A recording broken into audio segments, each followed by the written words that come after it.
Well, what can I say? Tonight, I am honoured and thoroughly delighted to welcome Alice Hiller behind our red door. Alice is the author of Bird of Winter from Pavilion Press, which was shortlisted for the Forward's first collection and John Pollard prizes. A former features journalist with a PhD from UCL, her writing has been widely published. She's a proud parent of two queer adults and has maintained a lifelong connection with France and the French language. Alice is working on some new projects, which we'll be discussing later on, and links to her website and publications can be found in the chat. Her work explores art making as a healing energy and source of agency and transformative encounter, with reference to her sexual and mental abuse by her mother from an early age. Alice offers her writing as vocabulary for speaking that which may for others be unspeakable, and very much in solidarity with the many in all countries who have also suffered abuse. For that reason, Alice will be answering some of my questions by reading her poems. She's also generously agreed to screen share some of them and to discuss her creative process in making the beautiful poems. Thank you for that fantastic introduction, Tamsin. As I watched all of you pile in, I just felt so grateful that so many people showing up, and also to Red Doors for creating this event. I love what you do, and hopefully people will enjoy what Tamsin and I have worked out for tonight. I know that it sounds as if I work with complex and strong materials, and I do, but I'm really interested in keeping people safe, and I'll be working on that all evening. So you will be well taken care of. And one thing I wanted to say is I'd like us all to keep in mind the experience of living beyond sustained trauma, because it's something that communities around the world are facing, from Gaza to the Congo to the Sudan, but also people of my community, people who have suffered abuse in childhood. And I want to think about really two things in respect to that. One is community, and the other is communication. When we speak to each other, when we link to each other, difficult things that have happened to us can be undone. That's really what my art making is about. And it's really a language for all of us to reach out to each other and to make things different going forward. So I hope we'll all participate in that tonight. Thank you, Alice. I know we're all looking forward to hearing about your poems and even hearing some of them read, but I'd like to start, if I could, by asking you about the importance of France in your life and your work and speaking French. Uh, I believe you're more or less bilingual, is that right? I used to be growing up. Now I read and speak French. I listen avidly to France Culture, which is a fantastic radio program. And French and France and the French culture has always nourished me. And as a child, it was particularly important. I lived in Paris, then Brussels till I was 8. My grandmother, my bonne maman, was French. My father and I spoke French when we were alone. I spoke French to my bonne maman. My not remotely nice English mother spoke horrible French with a terrible English accent. So somehow France was a country in my childhood which I could escape into, which she couldn't fully follow me in. And I think I've also, that was precious. I've also always loved having more than one culture, more than one language. And yes, so it's really part of my identity. And the first poem I'd like to share for you is called Oiseaux d'hiver, Birds of Winter.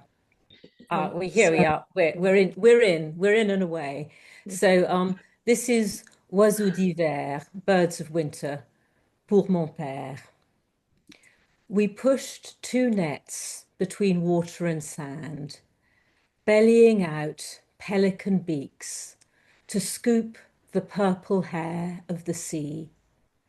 I perched beside you on the cliff, watching the swan with smoke for a neck, lower our sun in its wake.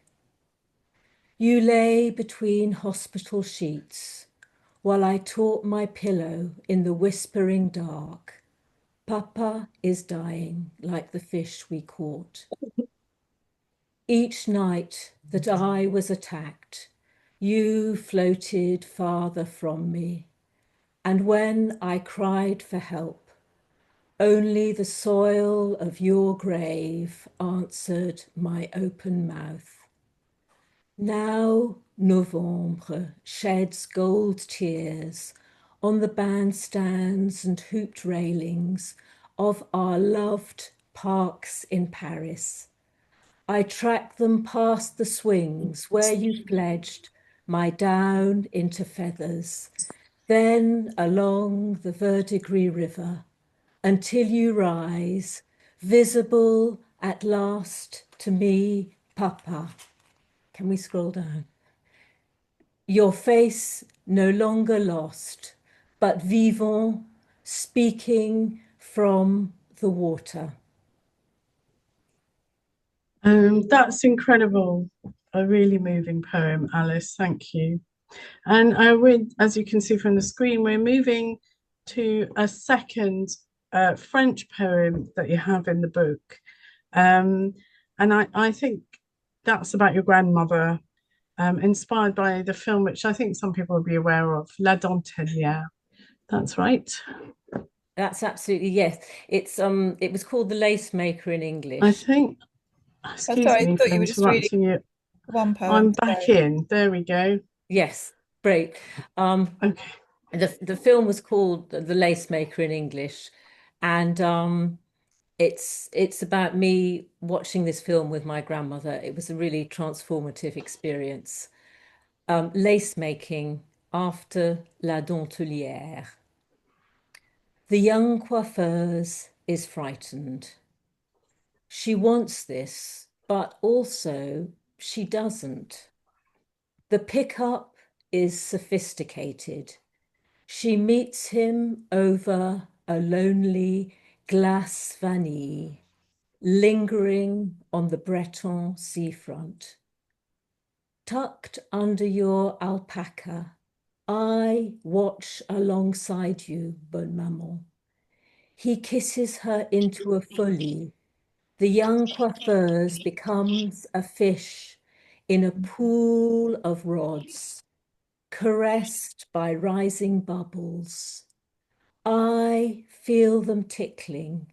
You say, this is an important film, handing me long steel pins to prick out my own pattern. Later, the coiffeuse is a lobster in a tank with the doctor's tongs descending. Knowing I was in a hospital like hers, you give me bobbins wound with strong white cotton. Then the lobsters are out on the floor tiles and my hands begin lace making because we are inching side by side out towards the turning windmills, the blue, uncatchable waves. Thank you. Wow. It occurs to me that you've been writing something that some other poets have come up with recently for a long time, although many people have, I suppose. So, I'm thinking of Richard Scott's recent book about the difficulties of vocalizing trauma, suppression and compression, and inertia expressed through stone. Um, can you talk about that, Alice? Well, first of all, I am a total fan of Richard Scott. We all Um, are. and I really love his new book in Soho. In my own case, The Rock and the Stone come from Pompeii and Herculaneum.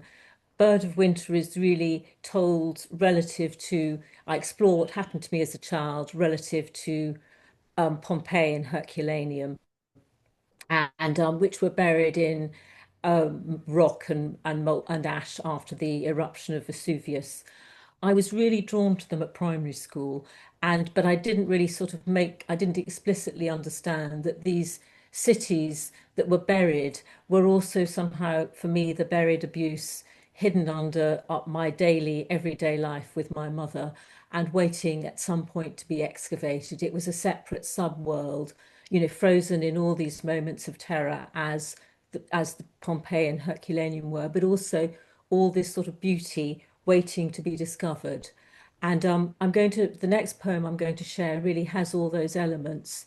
It was written on a visit to Naples, and I'd, which is adjacent to Pompeii and Herculaneum. It was early December, the anniversary of my father's death, and when the penetrative abuse began when I was 8. So it's a haunted time of year for me. I'd been to the Naples Museum.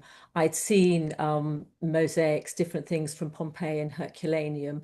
I'd heard about the tunnels under the city of Naples. I really couldn't sleep that night, and this poem just came more or less all at once. So that's what I'm going to share with you now, the overworld and the underworld and how they meet each other. Dogfish, sardines, anchovies, octopus, lobster, conch, and a single kingfisher. Mosaic of marine life, house of the fawn. Sea level. There will always be the city beneath this city, charted by no one, where columns of stone tears cling to the ceilings, whose people were once lost or vaporized, their houses and temples buried and forgotten.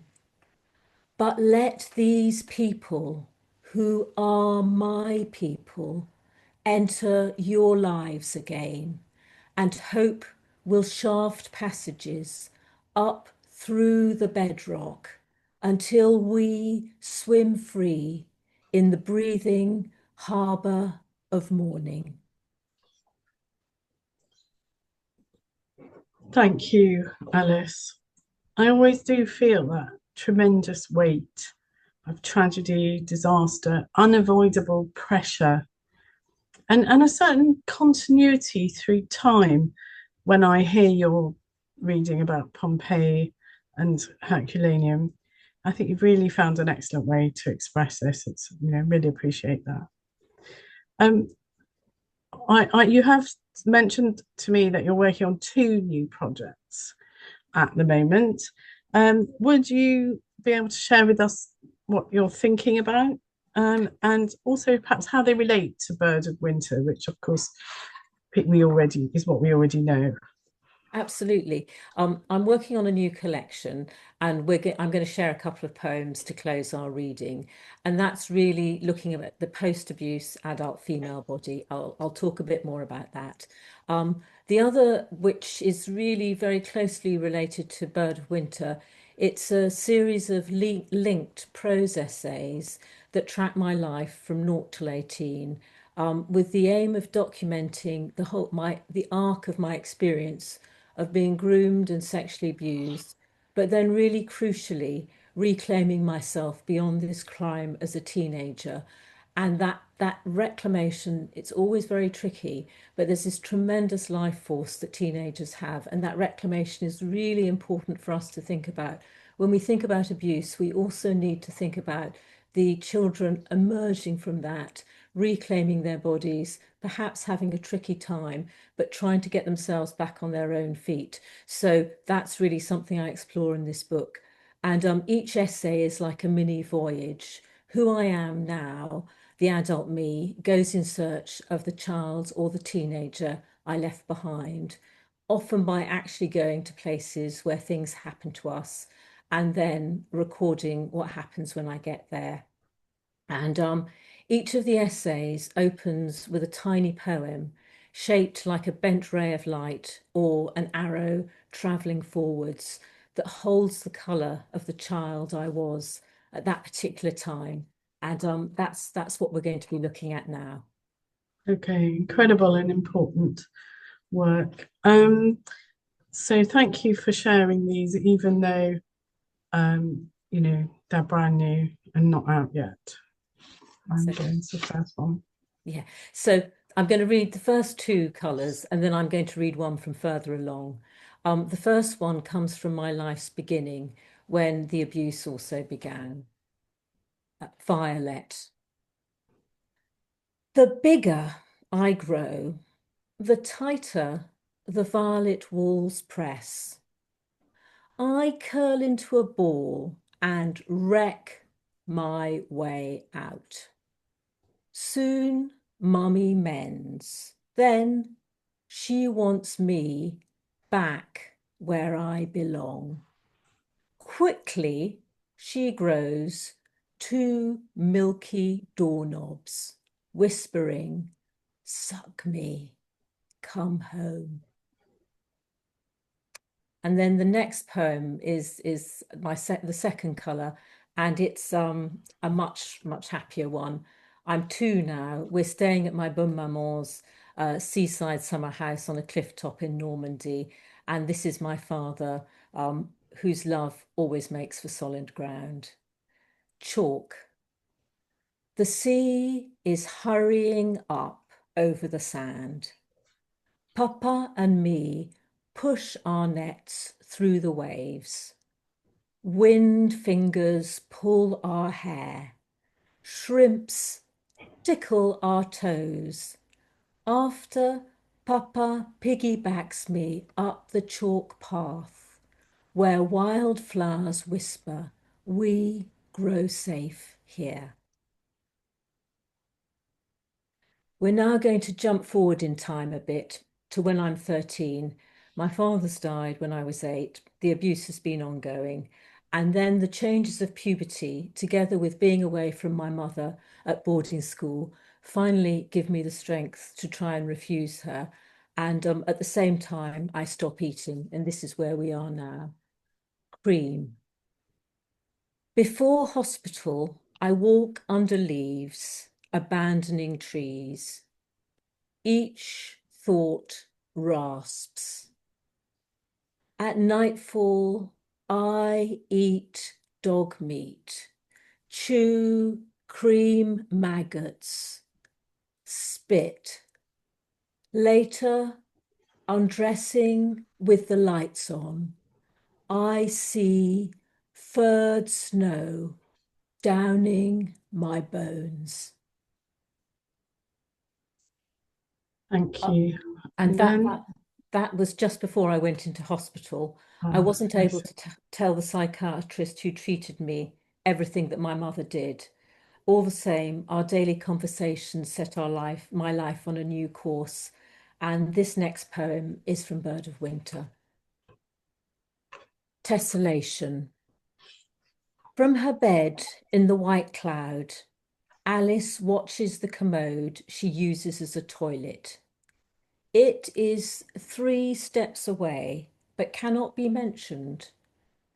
She has not been allowed out of this room since she arrived. Pills drop her into nothing at night and hollow out her days. The doctor asks if Alice is feeling better. Alice thinks about the menu cards they make her fill. Within the leather armchair, the doctor's thighs spread warmed marzipan. Alice says she's getting used to being here. The doctor's hair is pulled back into a bun. She suggests that after Alice leaves hospital, she could travel to the desert and learn Arabic. Alice imagines tents and camels and cushions with tiny mirrors. The doctor lights her cheroot, filling Alice's lungs with heavy candy floss. The doctor says, "You must understand you're not your mother. You can only get well if you move far away from her."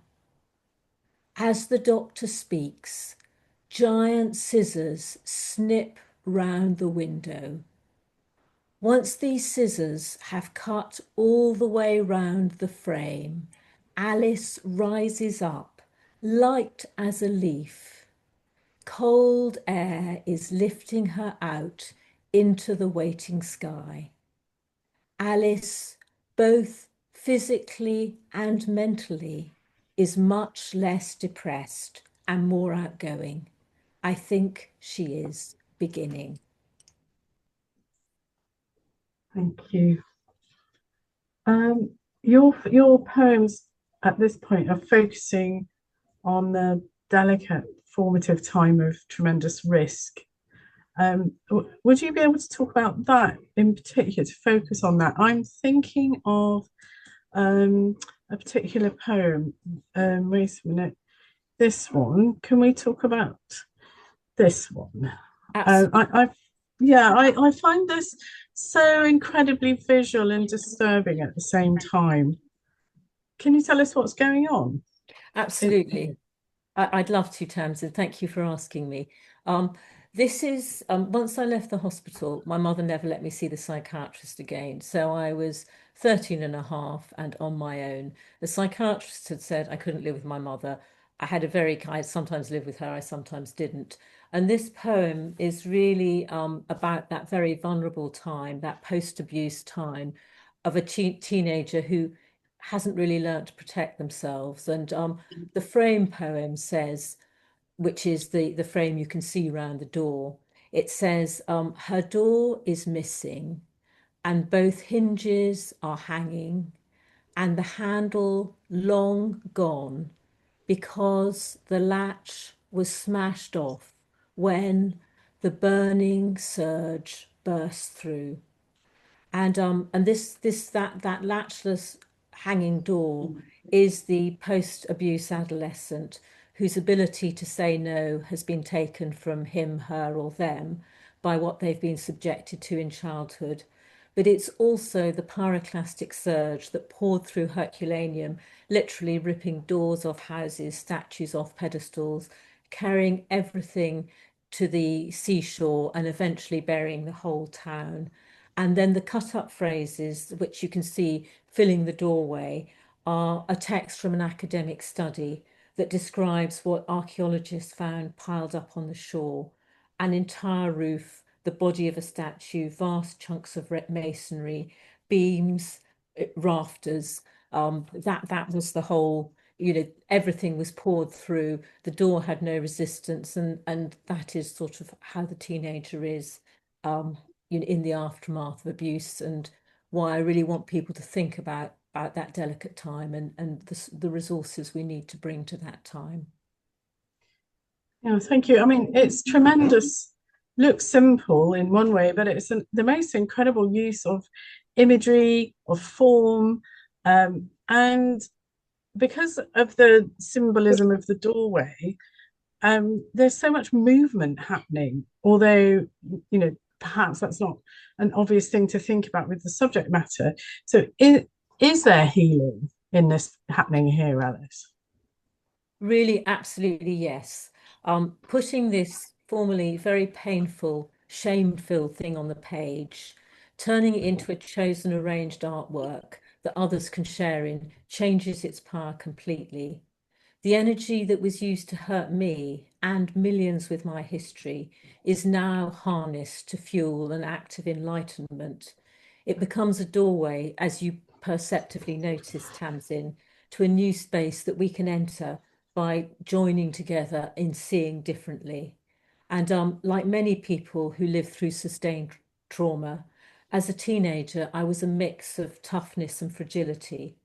There's a very, very short poem, also shaped by the pyroclastic flow, that holds that duality. And I was wondering, would you be okay for me to read that as well, Tamsin? Yeah, That's for sure. Here we go. so yes, so this is what was found in the houses in Herculaneum. Some beams that were burnt to a coal and crumbled to pieces when touched. Others not burnt and the wood of these so hard and so tough that a knife would scarce cut. Thank you. And I suppose duality and one thing without the other doesn't really happen. And that's, so complex. Thank you for talking about that and sharing that. But I would like to ask you as well about another fascinating feature of your work, which also derives from acts of excavation.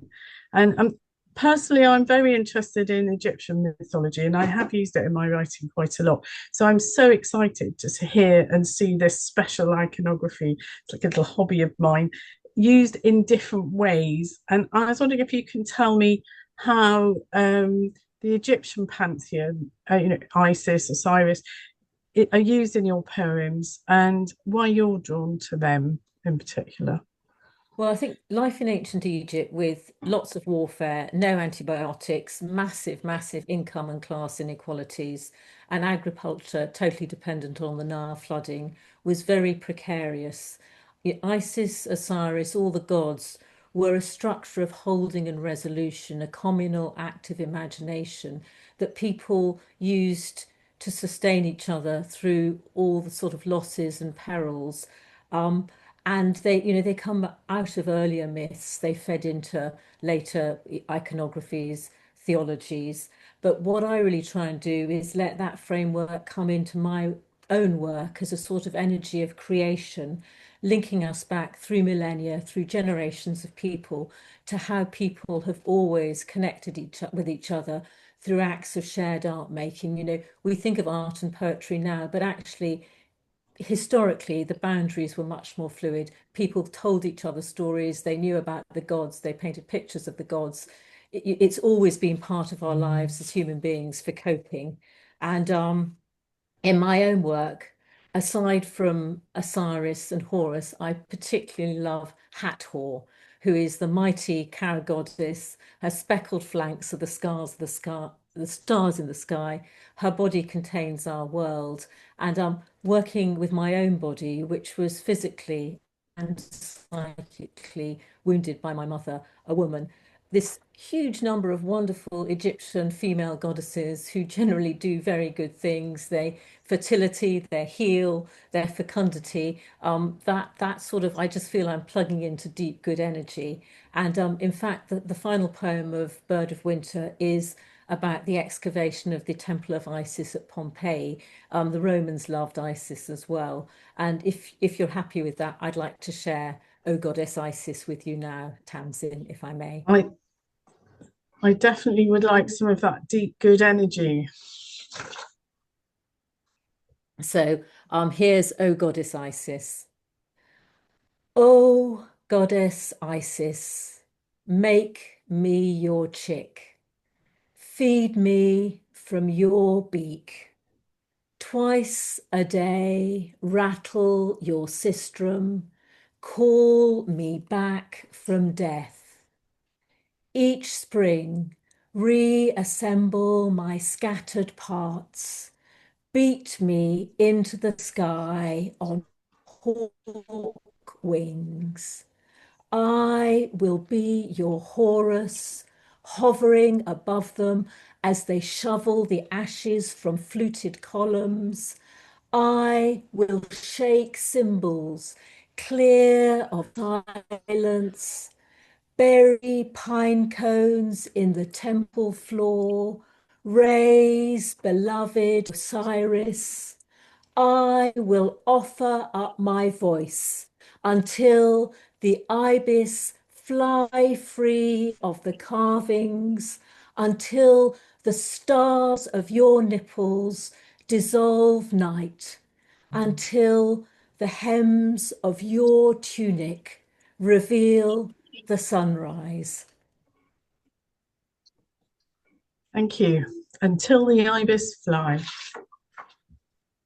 This has been a really interesting so far, but I'm going to ask you now to give us a glimpse of some of the poems a bit more that will be part of your new collection. Can you tell us what's happening in the new collection? As I said, I really want to explore what it means to inhabit and reclaim the post-abuse female body. So sexual abuse separates you from yourself, from your sexuality, from big chunks of memory. And one of the projects of adult life beyond this is to put yourself back together, really at every level. And you put yourself back together through engagements as well as acts of remembering. And really, this new collection is all about those different elements, reclaiming my sexuality, becoming a mother, but then also later having major surgery for ovarian cancer. So having effectively all my female parts cut out of me, and then living and making a whole new self beyond that. So it's a sort of multiply assaulted, multiply remade body. And I think, you know, there people can understand that process. You've had those sort of complex experiences. But and what I'm going to do tonight, I'm just going to share, if I may, two new poems from either end of that process. Both were published in Stinging Fly this summer. Anne-Marie Nihurain is their fantastic poetry editor, someone I greatly admire, and I was lucky enough to be asked by her to submit. And the first poem I'm going to share opens in 1979, so around the time of list making, a year and a half after I was released from hospital. I'm trying to make my kind of faltering way on my own. And as you'll see, I'm still being subjected to predation, to destabilization from my mother, who really didn't give up.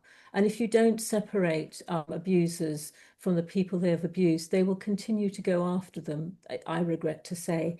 And she was also inviting people who were interested sort of in for a go. And the man that you are going to meet in the second verse was actually afterwards also forced to retire from his job from inappropriate behaviour. So this is, I'm bringing the real world into the poetry world, but as you can see from how I talk, the real world is the poetry world and the poetry world is the real world. And, you know, I'm ancient Egyptian in that we all mix up together. So anyways, I'll give you this next poem. I'm 15 and you'll find out what happens.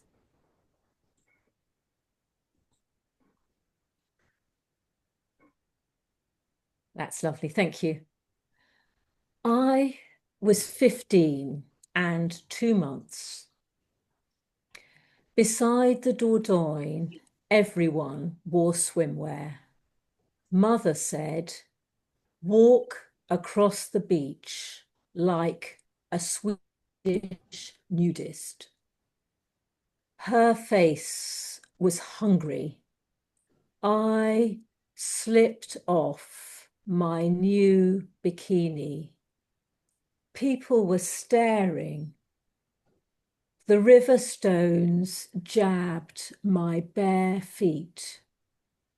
I waded out into the current until I vanished. That summer, Mother said my friend's father wanted to canoe alone with me.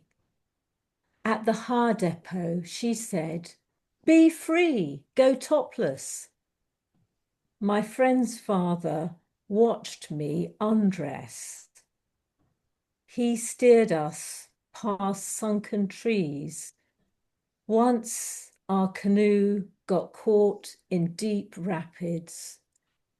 The whole day I tried to answer questions he kept asking about art and culture. 2 years later, my boyfriend booked for us to go canoeing. At the Har depot, I was crying. In the car park, I began pulling my clothes off. Then I curled up naked on the tarmac, telling the stone to be my body.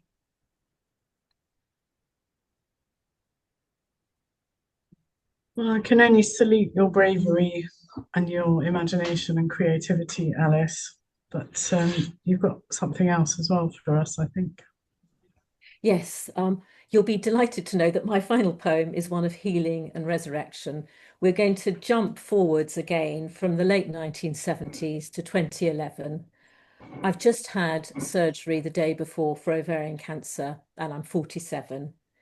It's an Osiris poem. It's linked to the Isis poem we heard before.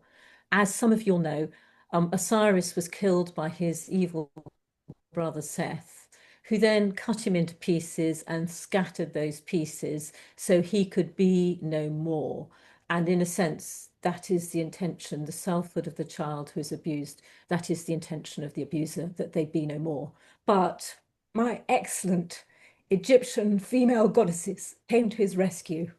Isis and Nephthys found the pieces. They put him back together with their magic, and he then conceived Horus, and he went on to become the god of the underworld, of fertility, and of the Nile flood, which the ancient Egyptians really depended on as the waters of life. And he's a really interesting, complex figure for all of us who have walked through darkness, who have been to the borders of life. Surgery, we go to the borders of life. We are taken safely to the borders of life that we may return from them. And so Osiris is a fantastic person for that. And he was the person who came to me, who came to my mind when I came to write many years later about the experience of that surgery. And if you wouldn't mind sharing that poem now, Tamsin, that would be wonderful. There we are. As I slept, I was let down through black waters with my name on my bracelet. On the bottom of your river Osiris, I was cut open and the seed pods of death were lifted from me. Later, light as bubbles from rot, I swam to the surface, following the growing roots of lotus. All that time your waters stayed black around me, Osiris. When I reached the air, it was black above me. Through the night, I floated on mats of papyrus with jackals guarding. When dawn came, I saw stitches running up my center. I touched the joined flesh and knew your flooding river would carry me forwards, Osiris. Thank you so much. It's all such powerful words, Alice. Um, we have a bit of time now, and I was hoping it'd be okay if I asked you some questions about process a little bit more. I'd Is love that all to. right? Thank Are you. you I'd really okay love that. Yes, to do that? please. Great. Okay, good. Definitely. So, I mean, your work is really extraordinary and very different from other people's, coming from a place that other people may have been and may not, and vocalizing on their behalf as well as your own. So, can I ask you if you think your process for originating and developing poems is different to how other people might write or develop or originate their poems? Do you do something different? Yes, I I mean, sorry, I was just going to say, I think I'm thinking of the process of re-traumatizing and healing during the creation of work here. That's what comes to my mind, but that may not be the case. yes, I mean, I think that I have to, um, I have to open up the energy of the work to be of the experience to be able to work with it. Yeah, And I sometimes I'll wake early in the morning and just speak into my phone. I have no idea what I'm going to say and is going to come to me, but my voice will often sound much younger, and that is one way that I sort of let old times, old things come to me. I'll also just hear phrases, things will come to me. But there is always a danger and difficulty in bringing this energy to the surface, but then in actually working with it, in finding a form, in making an artwork, a shareable object, really, more than an artwork out of it. It's almost as if I'm putting containers, safe containers round it. So the energy is always alive in the poem at the center of the artwork, but you can choose to come to it, or you can leave it on the page. You can choose how far you open it up. So it begins in an act of risk for me, but it ends in an act of sort of almost holding a nuclear substance in a very thick concrete casing that we can open when we want to and we can close when we want to. And I think it's really good to actually have these things on the page, to know they're there, to name them, so they can't be sort of banished to the broken underworld. They can't be Osiris cut into pieces. They are there. When I am gone, Bird of Winter will be there. Its acts of testimony and witness will remain to be of service to whoever needs them. And that's my process. It's really trying to create channels of energy and create things that may be of service to people. Yes, and we're all very grateful for that, and thank you. It's interesting on the way you're talking about that with the obviously the nuclear material, the dangerous material, but under your control, you can open it and close it. You literally did that with your hands, and that must make me ask you about your choice of form, and how this is holding the dangerous material, and how you choose form, how you maybe move from one form to another. Can you talk about that? Absolutely, yes. I mean, I'm sort of free verse. I've never consciously written a sonnet or anything like that. I use compression and miniaturization a lot. I feel that that is a sort of superpower of poetry, to make something that's catastrophically large in your life become very, very small on the page where you can exactly see it. And so I like things small. I like things short by and large. And I also like things big in terms of their imaginative reach. I've got millions of books on Pompeii and Herculaneum. I really nourished myself by reading them. I've been reading an awful lot of Egyptian books, but also looking at lots and lots of photographs of images. I tend to do books rather than online because you get better quality of images. But so I'm trying to bring the big world into the worlds I'm making. And and I think, yes, the form often sort of determines itself. In my um, new collection, which is called The Journey of the Sun, which is about the sun going through this 24-hour cycle. It spends 12 hours in Egyptian mythology above ground and 12 hours going through the underworld, bringing light to the dead. And I've got lots and lots of square poems. You saw I was 15 and 2 months. I've got that running all the way through with my age. And I think of those as sort of mud bricks. My life is like Egyptians built their temples out of stone. They built everything else out of mud bricks, which dissolved and vanished. And I feel that my individual life is kind of mud bricks. So you've got which will vanish. So you've got all these mud brick poems, and then you've got some poems which are different shapes, which are sort of stone poems calling in the gods and goddesses. And I want to have in that collection the conversation between the two. And then in the book of essays, I had this idea that that I could use daylight. There was a sort of white light of day's denial, and memory was the prism, and that would sort of break the white light and turn it into the color of memory. So that's why you've got all these little bent rays of light opening each chapter. You see the light bending, hitting the prism of memory and becoming visible, but it's also like an arrow carrying you forward, so you feel full of hope as you trudge through my grim life. But of course, I do my best to make it fun. And I think that visual impact of the poems is one of the aspects that does make them super memorable. I mean, the whole thing is memorable, but it is something that impacts the eye at the same time as all the other things are being impacted when one hears and reads your poem. Um, Do you? I was just wondering as well, because you and I both met many years ago in a prose writing or fiction writing environment, and I was wondering. I'd like to quickly ask you on thoughts of the difference between poetry and prose and holding trauma, writing about trauma, expressing it. Absolutely. I think, poetry is lightning bolts, moments in time.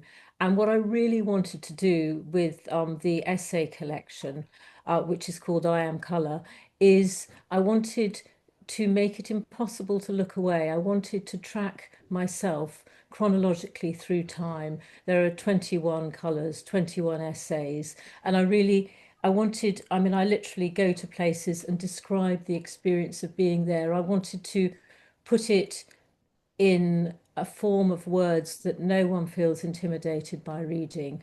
Prose people find less intimidating than poetry. And I wanted also the dailiness of prose to describe. In one chapter, I go back to the village in Wiltshire my mother and I moved to when I was a very shell-shocked 8-year-old. My father had just died.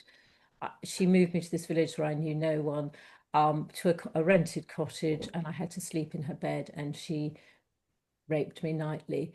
But so what I did a couple of summers back was I drove to that village and I sat on a bench which was very thoughtfully put outside that cottage, and I just made a recording, and what came out was really my much younger self speaking. And so that chapter is really describing the experience of me now driving back and finding me then and feeling that both of us left together.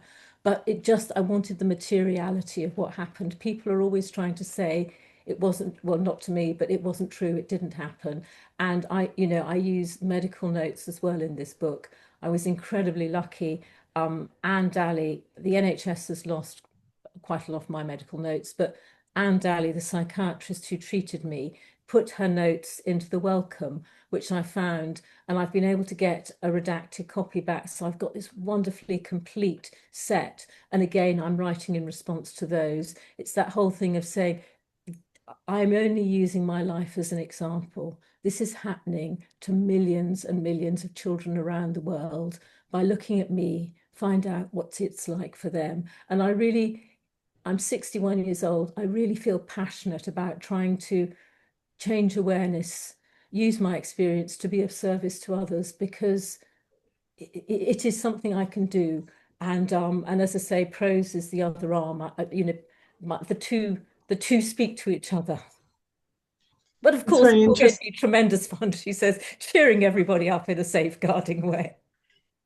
And I think that you definitely touched on something very worrying above, in many worrying things about the deniability and how people gaslight victims. So I'm very, very pleased to see you bringing that up on behalf of everybody else as well. So thank you for that.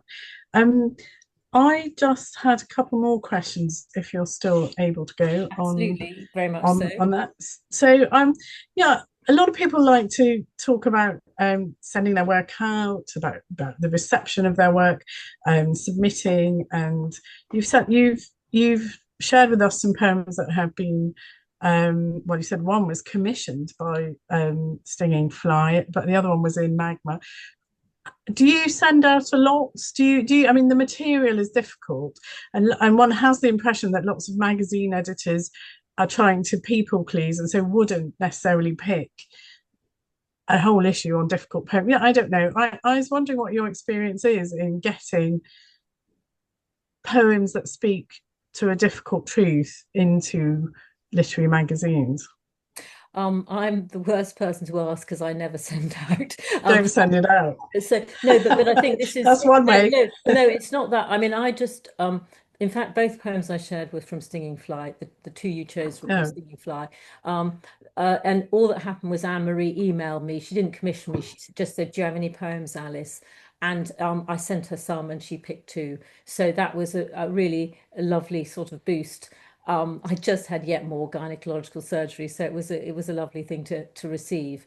And so, but I work kind of quite long range in my work. it's rather like building an IKEA cabinet. I have to put all the bits and pieces and I only tighten the joints at the end. So very often, or certainly with Bird of Winter, I only finished all the poems almost at the end at once. And I think it will be the case with these two projects. And so I tend not to send out while things are in process. I also work, I have caring responsibilities, so sometimes it's just one thing too many.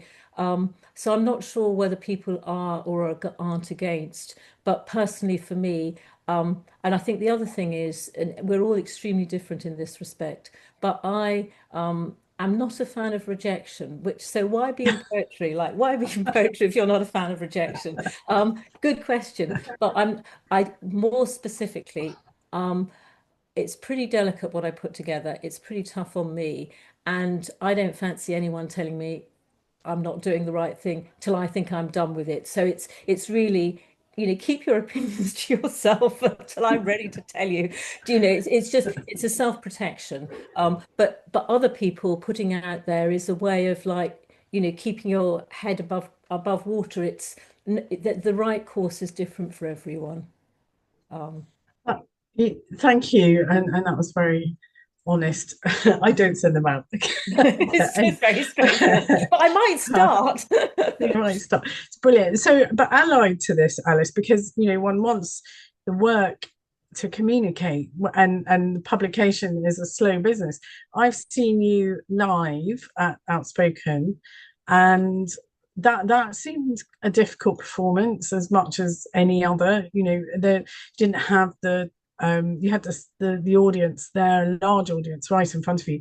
Can you say anything about the difference between maybe do you write differently for performance, or are you always performing your page-based work, or how does that go?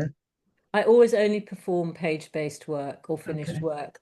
And what I do is I work out the set beforehand really tightly and I script the links and I don't deviate. So I've sort of mind it for booby. I've been through it and checked that I can perform it all. There's a flow, and I try that each performance has a theme. So I'll pick a set of poems, that can speak to that theme. But yes, I never change a word from the page. Once I finished it, it's that's what I share. And but as I say, I do prescript everything really tightly so that I don't suddenly find myself getting emotional in ways I didn't expect. Yeah. So, So what a way of holding yourself through the experience, isn't it? and also the And audience. I think the audience prefer it yes. if one doesn't weep by and large. So, This is true. Alice, I can only thank you so much for speaking with me behind the red door tonight. It's been amazing. I know we're all looking forward to experiencing more of your poems, and links to the website Bird of Winter are in the chat again. And just before we go, are there any upcoming readings, performances that we can look forward to in the very near future? I'm actually sort of head down and trying to finish these two projects, but I'm going to do a video interview with Anne-Marie Niharain about her new book, her new collection on in January, which I'm going to put up on my blog. And Simon Madrell and I, who is here, I can see, are doing a page interview ahead of his new debut collection coming out with Outspoken early in 2026. So those are really my focuses. I want to basically finish these two books and then I'll start getting out there again. But I'm someone who's extremely happy not to be in the public eye. So I'm incredibly grateful that you've given me your time and attention for this hour. And yeah, I feel really lucky to be here with you all. Thank you so much. And again, we all applaud you for your bravery and your willingness to speak out on behalf of everyone for these, very difficult matters. So thank you, and so skillfully done, so imaginatively done. Thanks, Alice. Well, thank you, thank you to everyone for being here. And if anything's been difficult for anyone, the Mind website is a great place to go. The link should be in Yeah. the chat, MIND. And you can go down to lots of different sources of support. Always keep that in mind, and it's there for you. And yes, and thank you everyone for your time and attention. Okay. Thank you very much. Thank you very much, Tamsin, for all your questions. And thank you very much, Alice, for sharing your work with us, for your courage, for finding the language, and for putting yourself back together. And I'm going to leave us with one of your quotes, which is, "The poetry world is the real world." Thank you so much for that. If people would like to unmute and give a round of applause now. Thank you. We are in community. I'm clapping you all. This event was our conversation, and I'm so grateful to everyone for being here, to you, Neil, to you, Tamsin, and thank you for all the care you've taken.